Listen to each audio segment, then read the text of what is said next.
22 April 2025 रोजी जम्मू काश्मीरमधील पहलगाम येथे झालेल्या भीषण दहशतवादी हल्ल्यानंतर भारत आणि पाकिस्तानमध्ये तणाव वाढलेला आहे। या हल्ल्यानंतर पाकिस्तानमध्ये भारताच्या संभाव्य कारवाईची भीती प्रचंड प्रमाणात पसरली।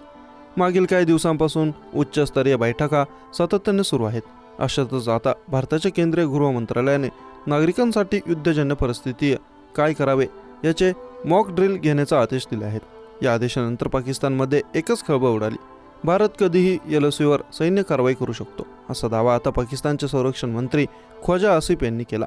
वृत्तसंस्था पीटीआयने दिलेल्या माहितीनुसार इस्लामाबादमध्ये पत्रकारांशी बोलताना ख्वाजा आसिफ म्हणाले, भारत कधी नियंत्रण रेषेवर कुठल्याही क्षणी हल्ला करू शकतो अशा बातम्या मिळत आहेत, मात्र पाकिस्तानने त्याला सडेतोड उत्तर देईल।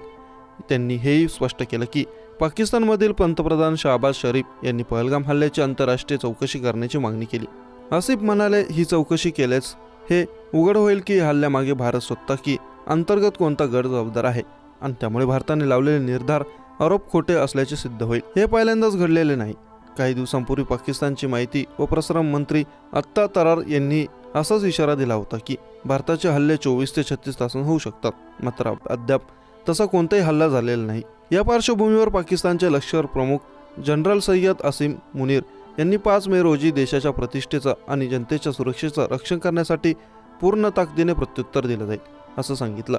दरम्यान भारतात पहलगाम हल्ल्यानंतर पाकिस्तान विरोधात कठोर कारवाई करण्याची मागणी वाढत आहे। या साऱ्या घडामोडींच्या दरम्यान भारतही सज्ज होत आहे। केंद्रीय गृह मंत्रालयाने देशातील सर्व राज्यांना 7 मे 2025 रोजी राष्ट्रीय पातळीवरील मॉक ड्रिल राबवण्याचे आदेश दिले। सुरक्षा व्यवस्था, आपत्कालीन प्रतिसाद आणि युद्धसज्जतेची चाचणी करण्याची यामागील उद्देश आहे।